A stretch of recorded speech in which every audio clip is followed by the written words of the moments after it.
This is Marketing Uncomplicated. Hi, everybody, and welcome back. Today's guest is Jen Dalton, founder and CEO of Brand Mirror and current CMO of Madeline James. With over 20 years in brand and business strategy, Jen helps leaders build personal and company brands in parallel.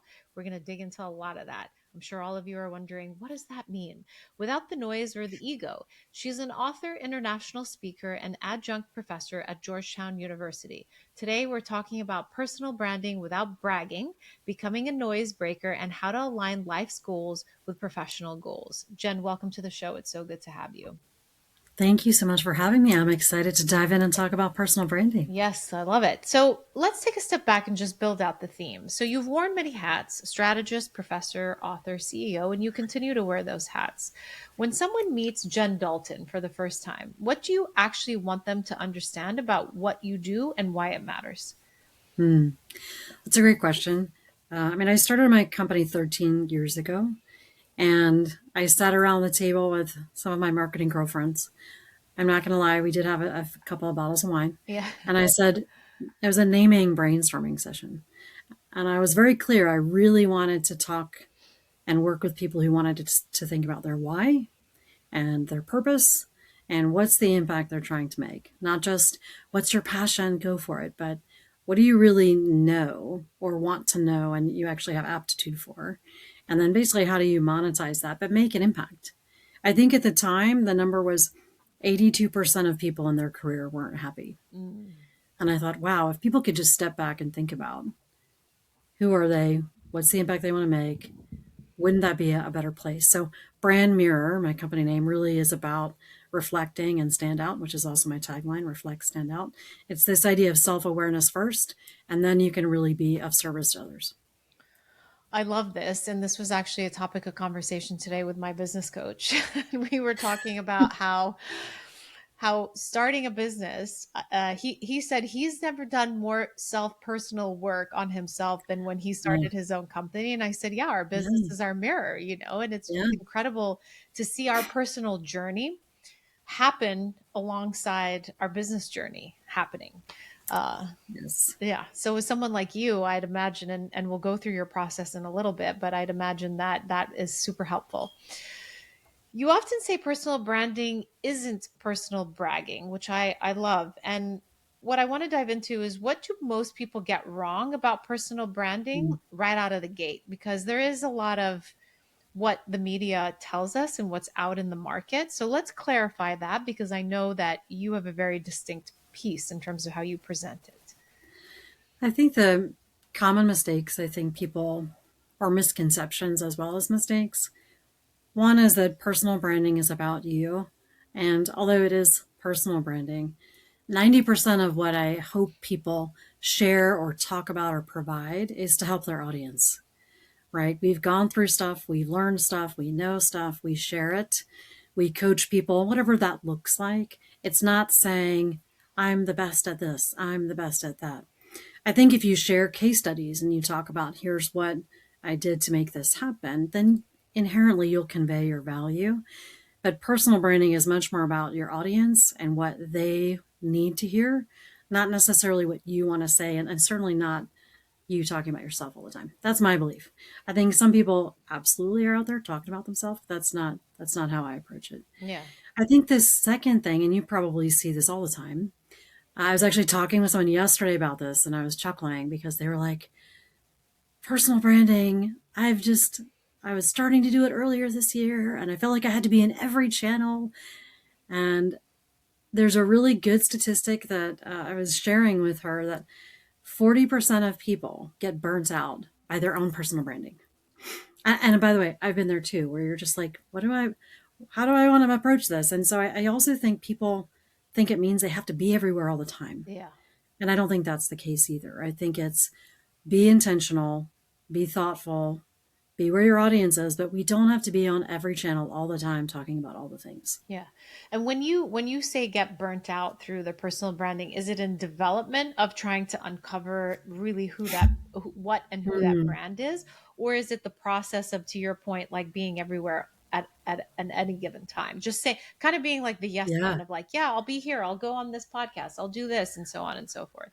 I do think that some of it's definitely more of the activity. So for some people, it's, everybody's saying I need to start a podcast, and I also need to be on TikTok, and I need to be on Instagram, and I need to be on LinkedIn, and I need to be out networking, and it's like we only have so much energy and time. So how do we do personal branding so you don't get burnt out? Mm-hmm. And so that you're the face of your business in a really thoughtful way. Yeah, I love that. That's really well put. I'd like to dive into the core conversation of brand plus life plus alignment. You work at the really at the crossroads of life goals and professional goals. Why Hmm. do those two get separated so often? I think they get separated more often than we'd like them to be. And what's the cost when they are? One of the visuals I have when I talk about personal branding, and I'll ask people in the audience, you have your work brand, and then you are who you are at home. And it's like two things totally separate. And yet, in reality, for me, personal branding is about blending those and just being yourself. Now, that doesn't mean we show all sides to all people all the time. Nobody would want that, probably for me at least. Yeah. But we do want to be ourselves, right? I also think, in a time of AI and all of these other tools, it's even more important to be yourself and be authentic and think about what's the content you want to create, what's the expertise you want to share. So for me, I will talk about this is the challenge I have being a mom and an entrepreneur. I'll talk about when I am burnt out. Like earlier this year, LinkedIn is my favorite channel. I love others, but it's my favorite. And I was like, I don't really feel like posting. And Yeah. I think I might have taken 3 or 4 months off, which Months, sounds not weeks. crazy. Yeah. Yeah, months. Yeah. Right. And I might have gone in and commented on people's content, but I really was like, hey, I need to step back Yeah. and take a break. And I did think about my clients or my prospects are going to go look and go, really? She can help me because she's not doing anything. Yeah. But I was like, I really needed to step back. So I think it's important to bring your whole self. That doesn't mean you need to share everything. I'm not saying be overly vulnerable. I just think don't discount the stories in your life that you could share that might help others. You can decide when and how to leverage them, but I wouldn't want you to be someone different as a business owner than you are when you go home, Mhm. right? I'd really love for people just to be able to be who they are. Yeah. It's almost like, and I actually do want to talk about in a way the double-edged sword of that, because Yes. somewhere I was listening to, how to be the best leader that you can be. Don't walk into a position and automatically start to become friends with everybody on your team, right? Yeah. But walk in with some sense of authority, but then also have that level of friendship with them, but making sure that there's a line to draw. What my question is to you is, how do we balance that? Because, for example, I'm somebody that is very friendly and very outgoing. And as a leader, when I was working in enterprise, I didn't necessarily become best friends, but I kind of allowed them to feel that they could be who they wanted to be. And that got me to get a lot of slaps on my wrist when walking in. When you're in a large enterprise company, it can be Mm. very stuffy. And it's, how did you allow so and so on your team who's so junior to speak up when we had somebody so senior in the in the meeting, and so on and so forth.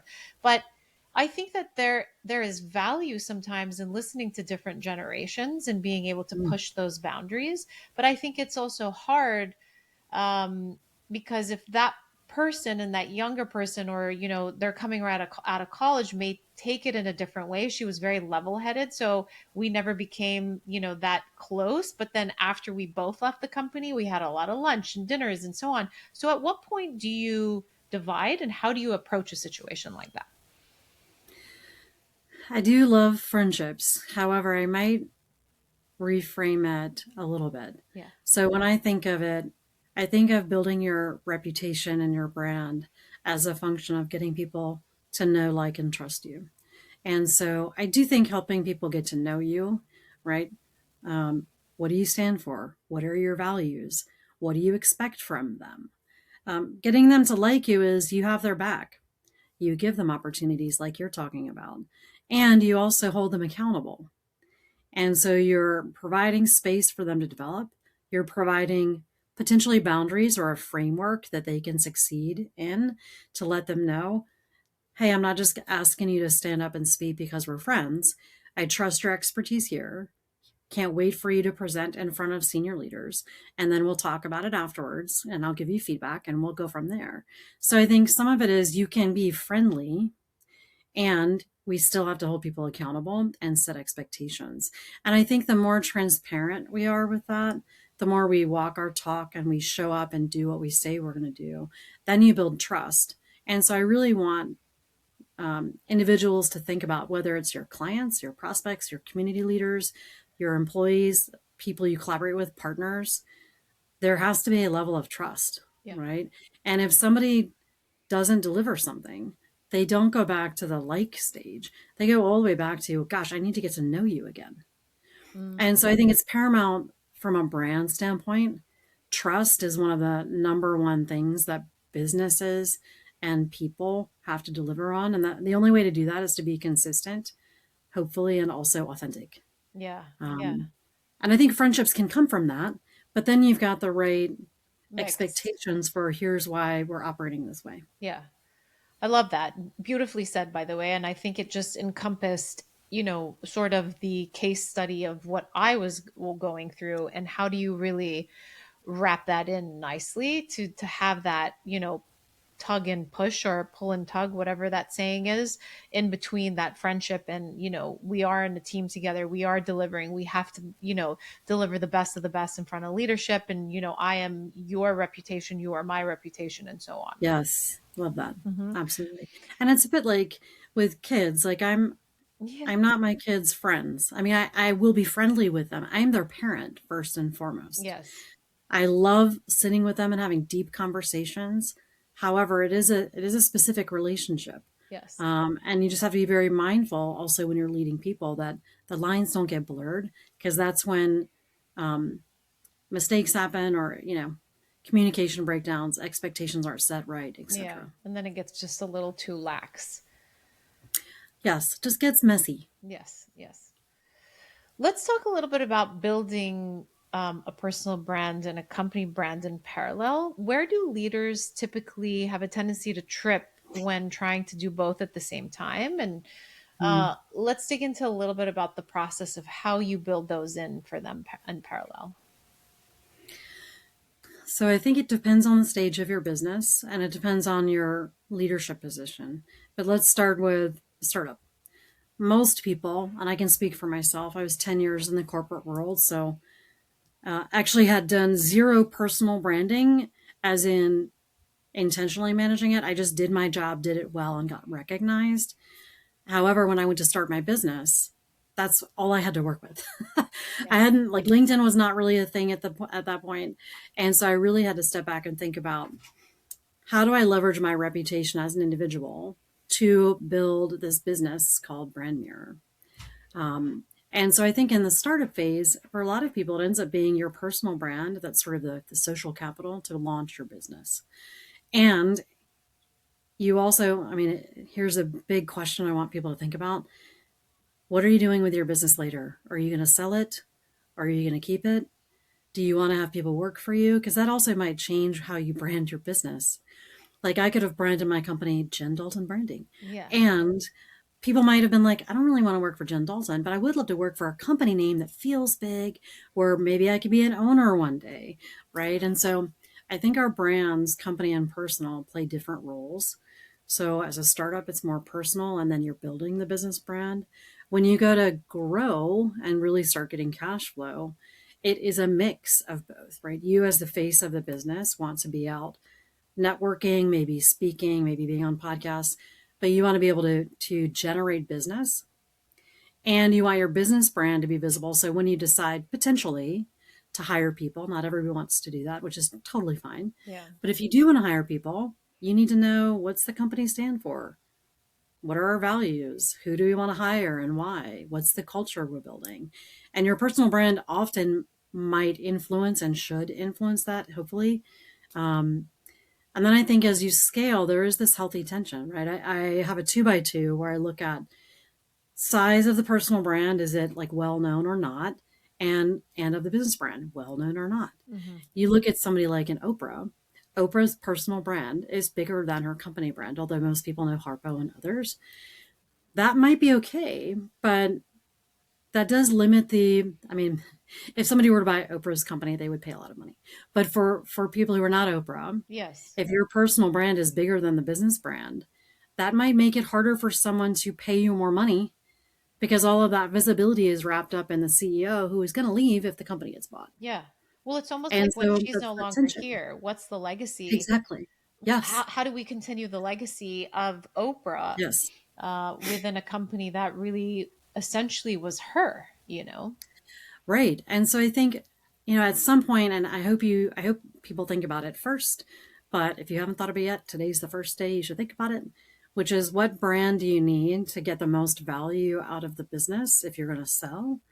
And what of your own identity and knowledge and beliefs and values do you want to embed in the company's processes and systems Hmm. so that you do leave that legacy, Yes. right? Yes. So that there is an impact. And I also think that goes into succession planning. Hmm. Who are you going to bring in to either replace you?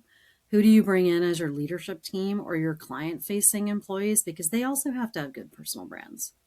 A lot of companies now are doing employee branding or have been because the employees, if they're talking about the company in a positive way, it it's like 530% more reach, right? Because they have their own networks. Hmm. Hmm. And right now, depending on, you talked about generations earlier, there are 5 generations potentially consuming your business, your content, working with you. They all consume differently. And guess what? Gen Z has so little trust in business brands, especially big ones, that it's more important than ever for a CEO or for an executive to have a personal brand. So I do think if you take over a company, or let's say you move up through the ranks and you become the CEO, there's also personal brand questions and challenges with that. But even in those cases, having a personal brand can help you move up if it's a positive one and if you're being a great face to the business. Yeah, no, absolutely. How do you decide what to pull into the personal brand and then, back into maybe the business brand and vice versa? How do you decide to segment where and what belongs in each? Great question. I think if this is there's things you do inside the company. So how do you kick off a meeting? How do you do recognition? One of them, when I worked at my previous company, the senior executive of our group would have lunch with 10 people each month. I And it love would be a that. different 10 people, it would be junior people. And so it was people that were like 8 levels removed from him, right? But it really made a big difference. So I think it's thinking through, what am I doing inside my company from a personal brand standpoint? What am I doing to be the face of the business? Like with vendors, although I like to think of them as partners. Yeah, I But, agree. I like you that. know, yeah, do you have a good relationship with a partner? So if you call them, will they be able to help you quickly or will you go to the back of the line? Um, and that's a tricky one because sometimes we, as leaders, empower our employees to own relationships. And the CEO's role is still the CEO's role. So you can empower someone to run all of the marketing and own all of the PR relationships or whatever. But you, as the CEO, still have to have a relationship with that PR company or whatever vendor Yeah. in case you need help. Um, and so I think for leaders, for the face of the business, there's stuff you want to do internally and externally. I also am a big believer in community work and giving back. So the way my personal brand shows up sometimes is I'm on a nonprofit board, or, well, I am actually on one, and I'm on a giving circle. And then I do a lot of work with Georgetown entrepreneurship. So I think, and I share that. Like I let people know these are the things I'm passionate about. Because again, that goes back to the know, like, and trust factor. Yes. Well, that's great. Thank you for dividing that because I think without understanding how you separate the two, it's a little difficult to kind of see that, especially if you haven't stepped into beginning to really decipher who you want to be as a business leader and an owner of a company and who you want to be on the outside. So you've introduced the idea of noise breaker. Hmm. What does that mean in a world where everyone is posting, speaking, and selling and The list goes on all the time. So much noise. And it's getting Yeah. noisier. It is getting noisier. And I think a lot of it, Maybe the concept, and not to introduce you, of, hey, I wish yeah. I could duplicate myself is actually not that far down the road from us. Well, I think AI has a very specific place and a way to help us Yes. save time, optimize processes, generate research, generate ideas. And I also think most of us are not trying to, we literally don't have the capacity to talk with a million people in a year, let's say. So for us as a CEO or founder or leader, it's thinking about who are the people that I need to reach out to and maintain connection with. And that may be 50 people. Who are the next 50 people that are in your industry or your space or your community? And I think to me, breaking through the noise is being very intentional with recognizing other people, with reaching out and checking in. If you are going to do content, have it be your content. For now, I can still tell if something is written by AI or created like video created by AI. And so if I can, so can other people. I still have people reach out to me on LinkedIn and they're like, hey, looks like we have something in common. Do you want to connect? And I'm like, really? You couldn't just read the top of my profile and go, oh, I saw you wrote a book. I just got a copy, or I'm looking at, I'd love to talk to you about it, like something specific. So to me, breaking through the noise, being a noise breaker, Yeah. is about being specific with the value you're offering and truly authentic, and not just putting stuff out there just to create content. Like if you're going to make something, have it be quality. Yes. It is less about quantity. And I think sometimes people feel like I have to post 5 times a day to be. No, actually, you want to make sure you know exactly who your audience is. Yeah. A lot of people right now, I'd be curious to get your thoughts. I think desire connection. Hmm. So I see people doing more intimate settings like dinners, lunch events, where it's a small group, high quality relationship building, not just, hey, let's do a video every day. That still can be a part of your strategy. But I think breaking through the noise is being really selective, and the content you create, what you curate and what you create. Yeah, no, I completely agree. And I think I saw the beginning of this during COVID, really, when it was the concept of, we're alone together in so many senses. But Yeah. then there was this craving for connection, because I think that there was solitude that was had, but Mm. solitude in connection with others that were having solitude, that I think people started to recognize who they actually really wanted to spend time with. Because when you're at home and you're FaceTiming and so on and so forth, it's a little more draining than going out and having, all these dinners with, alcohol involved, which kind of alleviates a lot of the, Yeah. small talk sounding really small talk when you're not. And I think that's Mm. where things started to make a difference and connect, where people were like, I just want to spend time with this person or that person, and not necessarily, 200 different people across the board with any Right. given month. And I also think it translated quite well into brands, because a lot of the brands that stayed alive and existed were also creating communities within Mm-hmm. that, whether it was local businesses or larger businesses that were online. Like, for example, there was a Pilates studio around the corner from my apartment, and Mm. they had to shut down during COVID, but then they created online classes within each pocket of each state. So everybody knew everybody on the class, because they would see them, when we Yes. didn't have COVID. So this Yeah. concept for me, especially outside of marketing, where I think that digital marketing, Facebook and, Instagram, while those are becoming more challenging to reach, specifically also for small businesses, I tell my clients, go out and find pockets of communities where your audience is, because in the Mm-hmm. end of the day, you're going to have more of a one-to-one touch. And I always like to go back to the brand Liquid Death, that just put water in a Yes. can. They went Yes. out to heavy metal concerts that eventually ended up going to Coachella in California with like this death metal like logo on the front cover, Yeah, which probably would have been rejected before they knew who they were. But because they created a sense of community and they were like, hey, you're at a heavy metal concert, you don't want to drink beer, have a water that makes you look like you're right. standing and drinking beer. But they didn't spend a ton of money on Facebook ads, digital ads, and all of that. So it's really getting into the weeds and having that Hmm. one-to-one touch, which I think is what's going to push people further up the ladder than versus just put splashing ads all over somebody's phone or computer, because our attention span is also dying very fast. Well, and I think to me, um, branding is a heartbeat of your business. It's Mm, the why, it's the reason you're there, it's the how you make people feel. And so we do need our brand to be well defined and experienced.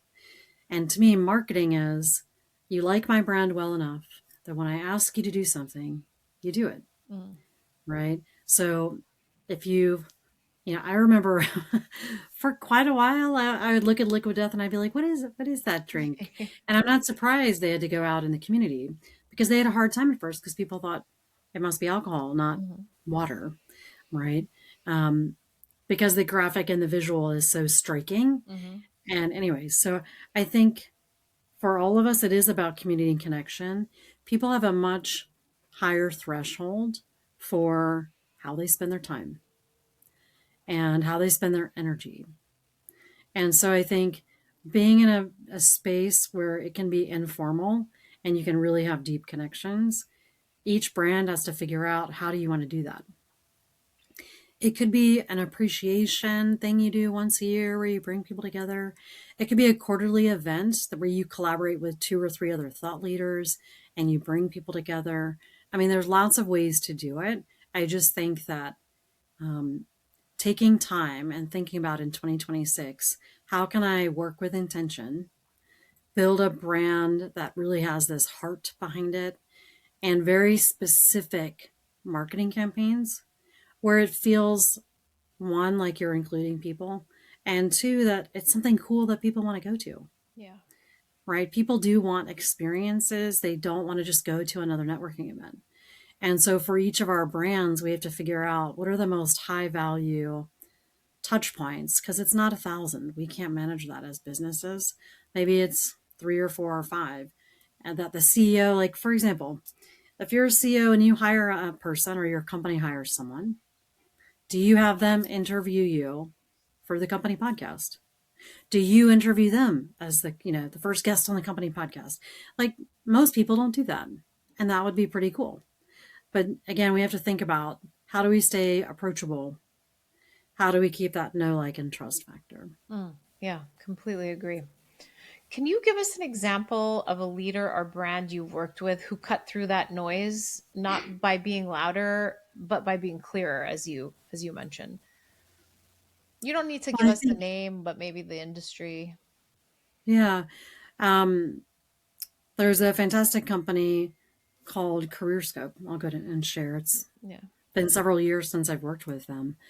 But their message, they work with college students, they work with folks who are returning out of prison into society. Wow, beautiful. Um, they work with younger adults, so not in college, but earlier in their career. And they have a really fantastic aptitude. Well, it's an interest test, aptitude and interest test.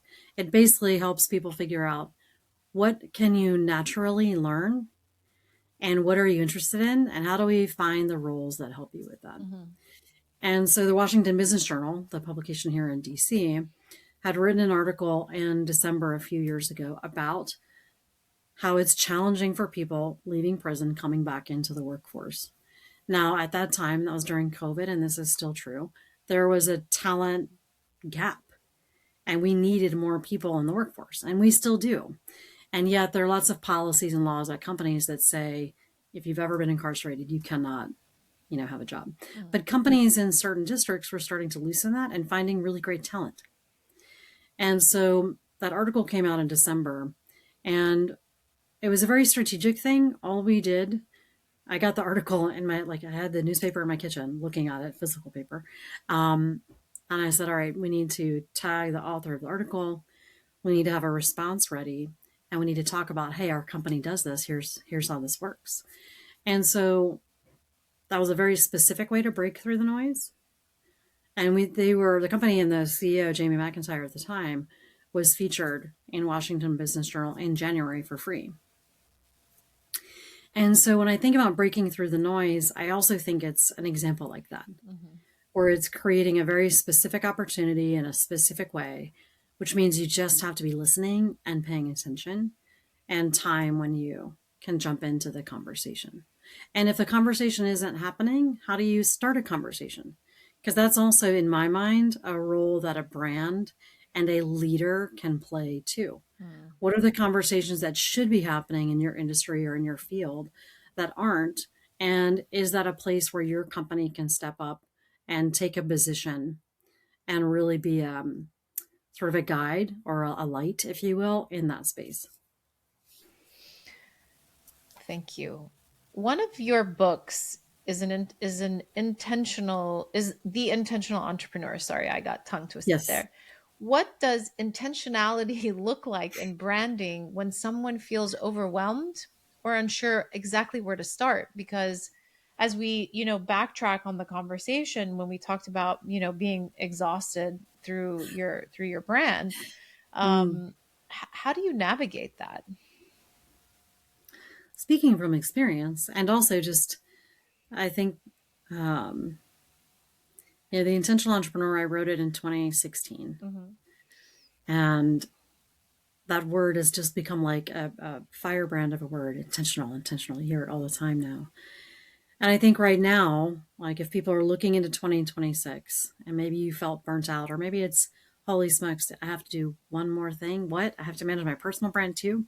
Um, One easy place to start, I'll give a couple of ideas, is to step back and think about, who do you want to curate from a content standpoint?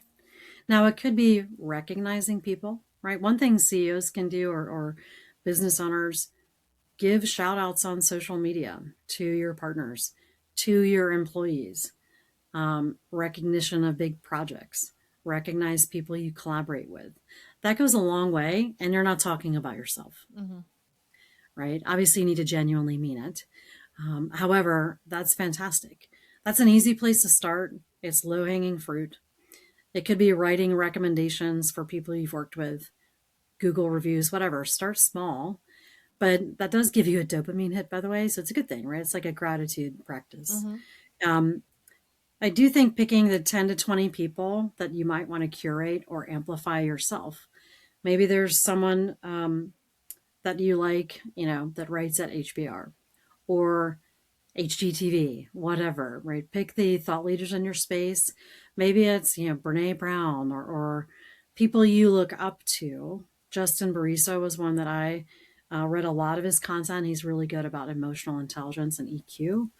Um, Curate their content, because that's also brand association. So if there's somebody who already is creating great content and you're sharing it or chiming in, and maybe it's, hey, I know 41 million people have seen this Simon Sinek video, but I'm going to go watch it. And holy smokes, I did. And here's what I love, right? It's okay to catch up. Just, that's fine. But I think that's an easy way to get started and be intentional about it. Hmm. So I tend to think people have three strengths. We can't be good at everything. So if you were to say, like, I love strategy, structure, and clarity. So I love business strategy. I love helping people with reputation strategy. So, like, I might share content from Seth Godin. I might share content from Dan Pink. I might share content in that space. Structure, I love a good Venn diagram. I love Clifton Strengths or Strengths Finder. Like, there's tools that I like that can show not only what I have been learning, but also what I'm passionate about.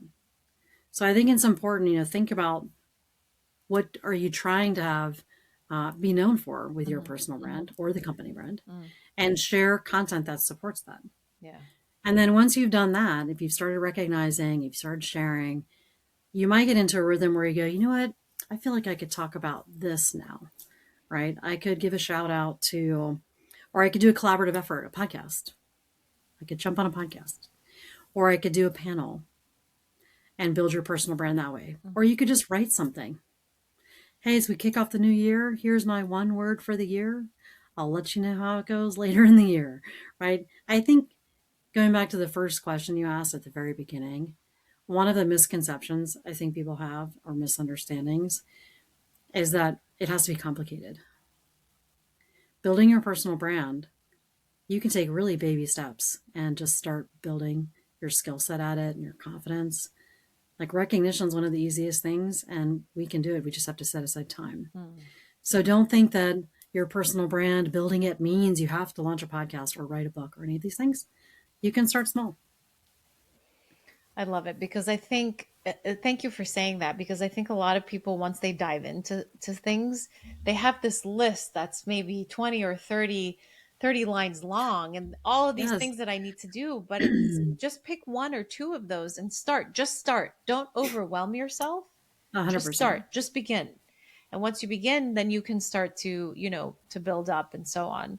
It's like I was talking to somebody else who does, podcasting for a living and does videos, and he says, when I talk to some of my clients, like, yes, sometimes all of these equipment pieces can be expensive, but once a month, just buy something, buy a camera to adjust your Yes. your Yeah. computer camera, buy a microphone the next month, and so on. Just gradually build up. It doesn't have to be boom all at once. And I think Right. that's societal pressure that all of a sudden we need to rise up from nothing and go quickly. Yeah. Well, and most people, I mean, it's taken me 13 years to get where I am. So And if you nobody can do that sees in one that year, work. yeah, I mean, it takes time. Yeah. So here's what I also tell people. Two, I think, important things, and I'd be curious to get your thoughts here too. One is that pick what time you actually have to commit. And if it's 30 minutes a month, then that's where you start, Yeah. right? I think if you started posting on LinkedIn, if you've never posted on LinkedIn for a year other than liking stuff, and all of a sudden you're posting something every day, people are going to be like, what is going on? Right? It takes some time to build your personal brand. So give yourself that space. Yeah. If it's one thing a month, great. If you want to do one thing a week, fine. One thing in January, two things in February, three things in March, perfect. We get to decide what works for us. That's what leads to burnout, is when people do what everybody else says they should do. And if that doesn't work for you, don't do that. Yeah. If you don't like writing, do not ever let someone tell you to write a blog, Yeah. right? I mean, seriously. Um, and I think the second is figure out what is it that you really enjoy doing, right? And take a minute to just map out a couple of ideas. Mm. I will full confession, the first time I went to write a blog, I looked at the Word document. I seriously, this is a true story, for 2 hours. And I typed nothing by the end because I didn't have my thoughts together. I Yeah. didn't have a plan. Yeah. And so I do think, brainstorm with other people. Personal branding should never be done by yourself. Get a sense of, how do people see me now? Ask people to describe you in 5 words. See, would you have said the same 5 words? Maybe there's stuff that you're really good at that you actually don't realize. Maybe there's stuff that, if I said, gosh, Sasha, you're really direct. And you were like, well, Jen, you're really, candid. Um, or you're really confident. Those words mean different things to different people. So I do think understanding your brand first is actually pretty important. Like, where are you starting from? Where do you want to be 12 months from now? And then how do you just build that breadcrumb of evidence so that people believe you when you're writing And content? as you're growing, yeah. Yeah, because let's say you were, working at a bank and then all of a sudden you left and started a Pilates studio. Mm. People need to understand that journey and that pivot, because otherwise they may not trust that. Why would I go? You just left you were a banker and now you're doing Pilates. But if you had sort of led them down that path with you, Yeah. then the trust would be there. And they'd be like, oh, I'm so excited for you. I know how much you love doing Pilates. I know you've been doing it once a week for 10 years. It totally makes sense. You're opening a Pilates studio, right? So I think we have to remember too that if we don't give people the words we need them to work with, they'll either fill it in with their own words or they won't even pay attention because it won't make sense. Yeah. Right. Anything that's confusing, people just don't want to tolerate right now. It needs to be clear and simple Yes. Yes. and make sense. Yeah. It's because it's so noisy and we have so much that we need to sift So through much. Oh that my gosh, it's don't crazy. make my brain do the workout. Exactly. Yeah. Even less working out. Yeah. I love this. You also talk about telepathy. It's not a strategy, you know? I mean, what's the moment? And I laugh at this because, I mean, you think it's funny, but people actually are this way. I mean, but what is the moment when a leader assumes people just get it?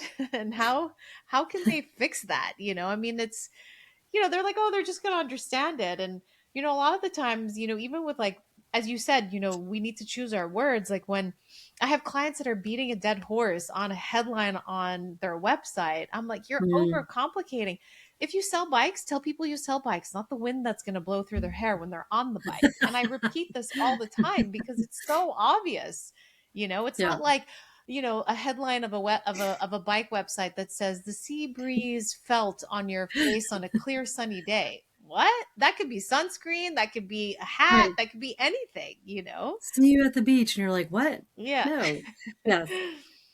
I mean, I do think we have to keep in mind if we have one message and we talk to 10 people, they're all going to hear something different, potentially. Yeah. Especially if we try to get fluffy or overcomplicated or whatever. Now, I do think, um, one of the executives I knew on my former corporate life, she was a serious strategist. She reported into the CEO, and she got feedback that she wasn't strategic enough. And she was like, huh, that's really weird because I feel like I'm pretty strategic. She literally did one thing different the coming year, and I'm so not even kidding. But this is how important words are. She started using the word strategy in her communications more because she would be in an executive board meeting, an EC meeting, and she'd be like, "Oh well, how do we fix this problem?" What she started saying instead was, "Well, gosh, let's true back to the strategy.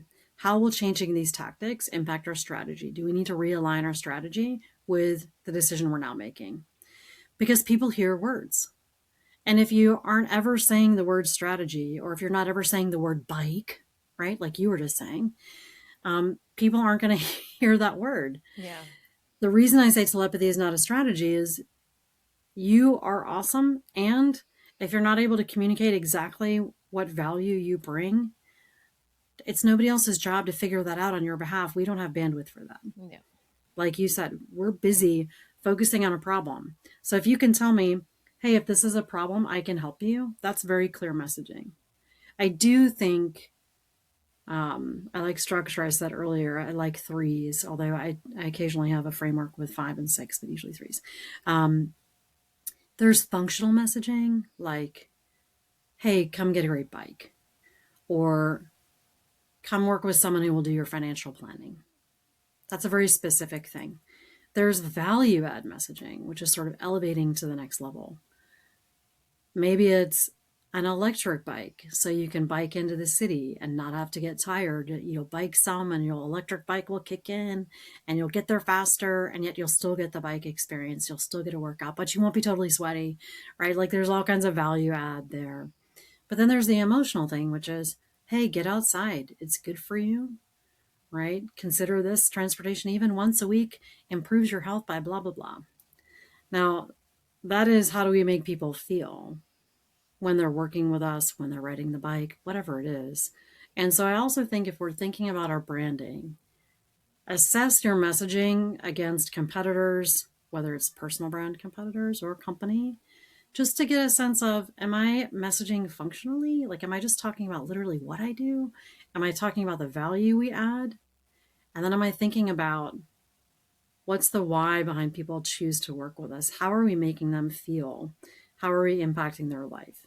because people decide with their heart and they justify with their brain later.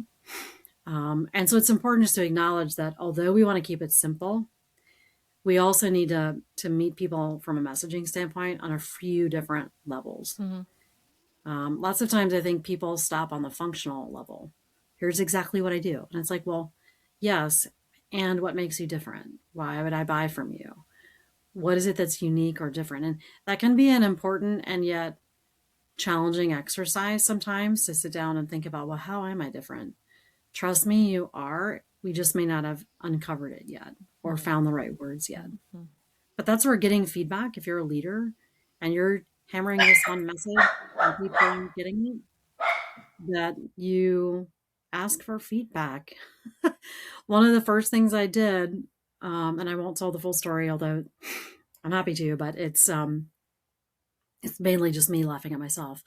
I was with my 8-year-old in my car and I asked him, I said, hey, can you tell me 3 things you like about me and 3 things you want me to improve? And I I was like, love good. that you did this as a mom. Oh, yeah. Well, then he said, do you want me to alternate my answers? Oh, what a clever little guy. Yeah, that's This exactly what new I thought. generation. I know. And I was like, oh my gosh, maybe I should not have asked him for feedback. But I listened to his feedback and it was, I love you're an entrepreneur and you get stressed because you're doing stuff all the time and you're very sweet. However, sometimes when you're stressed, you yell, like, do your homework, as opposed to a better way to do that. Um, Wow. you're a good driver. That one made me chuckle because I talk about how other people are driving instead of yelling, like, here's what they should have been doing Yeah. as a way to self manage. And he's like, and I don't get to see you enough. Oh, And so I know I was like, stab me in the heart and yet yeah. give me a hug at the same time. Um, but it really changed my behavior, right? We have to be willing to ask for feedback Yeah. and then just listen. Otherwise, how can we get better? Yeah. And it is good to ask your children, but as most people know, they will tell you exactly what they're thinking. So you got to be ready for 100%. that. Yeah. But yeah, it changed my behavior. I mean, that was 11 years ago, Wow. and I remember it like it was yesterday. Actually, I was talking to my son about it yesterday. Um, but you've got to be open to get feedback. That's the only way brands get better Yeah. and stay relevant. Wow. Jen, you almost brought me to tears. That was beautiful. I mean, I think, Well, I hope everybody thank you. listens to this and goes and asks their children because you are right. They are at their peak of, we are children and then we become, because of all the society that, implies that we should be this, we should be that, we should be doing this. And it's just, they're just children and their innocence is just Yeah. so unbelievably raw, that the best feedback will come from them. People should start using them as consumer feedback. 'Cause They will tell you what they're thinking. Yes. 100%. But let's not get them into the workforce just yet. No, no. Jen, Uh, this has been truly a pleasure, honestly. This has been such a great conversation. I really appreciate it. But before we let you go, we like to do something fun where we do a fireside, 3 questions, whatever comes to mind, just, go ahead and answer. So, one personal branding myth you wish would disappear. one personal branding myth I wish would disappear. I think that talking about yourself is personal branding. Mhm. It's just not. Yeah, yeah. Well, It's not about us. we had a whole almost 45 minutes conversation about that. Yes. So, absolutely Biggest pet agree. peeve. Yeah. One habit leaders should adopt immediately to build credibility. Hmm. I think listen to your people. I think the biggest way you can show credibility is go out and talk to your people and get their input and feedback and build that trust. Uh, One word that should guide how people show up for their brand in 2026. Intentional, Mm, 100% always. yeah. Jen, thank you. This has been super. Thank you. I really appreciate the time.